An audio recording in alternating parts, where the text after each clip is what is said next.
Well, hello, hello, hello, hello. I am CJ Miller. I'm in Shreveport, Louisiana. Across the Red River is beautiful Bossier City, Louisiana.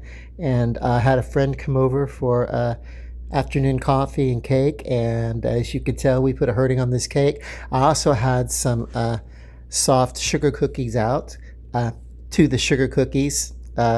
It's a very basic recipe, but what I did differently was I added a little bit of fennel seed to give it an undercurrent of just a slight licoricey flavor. Um, and it's perfect. They were kind of uh, not as sweet as they could have been, uh, but I didn't worry about uh, topping them with extra sugar because I also had this cake. Now, here's the secret to a good chocolate cake. Now, this is a Duncan Hines cake mix, followed it to the letter and made it, came out perfectly. And Duncan Hines mix and Duncan Hines frosting for the cake also. I can tell you the one deviation that I followed, and oh my God, this elevates your chocolate cake to a nice devil's food cake, that really rich chocolate. What you do is you replace the water. It calls for 1 cup of water, and you replace that 1 cup of water with 1 cup of freshly brewed coffee that, of course, you allow to come down to, a nice, warm uh, temperature, but you want it to really, really come down in temperature. You don't want to put scalding, fresh, hot coffee in your cake mix because there are eggs. And what would happen is that your eggs would curdle from the heat. So you need to have your coffee come down to where it's still warm, but let it be room temperature warm, warm tepid, and then add that 1 cup of coffee instead of water to your recipe. And this will work with any chocolate cake recipe that calls for water. And what it really does is it provides an enrichment to your chocolate flavor.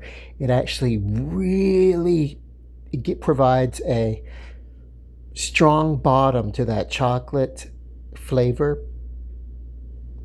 Really makes it taste way more chocolatey than the traditional chocolate flavor. It almost makes it a very dark chocolate flavor. So if you're friends who love those dark chocolate pieces from Hershey's, that mixed bag, some of us love that really dark chocolate, or some people don't like it. It's too, whatever. But if you have a friend who loves that dark chocolate or, whatever, just really, just use the coffee hack that I'm talking about. Replace the water in the recipe with coffee. And it's really going to enrich the chocolatiness of your cake. Really powerhouse that flavor. Not so much that you're not gonna bite into this and taste it. You're not gonna take a forkful of it, put it in your mouth, and you're not gonna be like, oh wow, this is a mocha. This is a coffee. This is coffee cake. You don't taste the coffee. It does not taste like coffee. You do not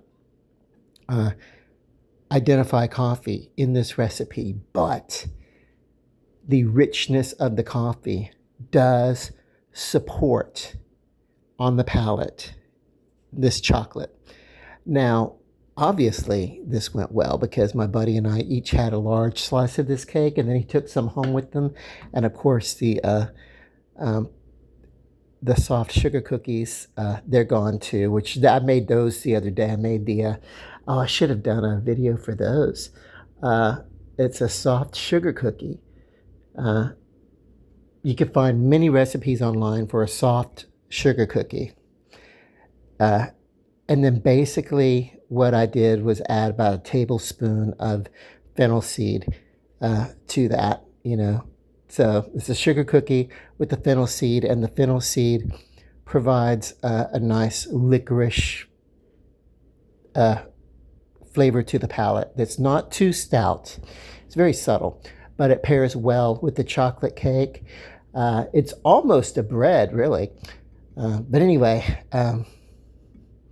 remember the hack though, that you could replace the water in a cake recipe with coffee in a chocolate cake. Love and light. God bless. Ciao, Bella.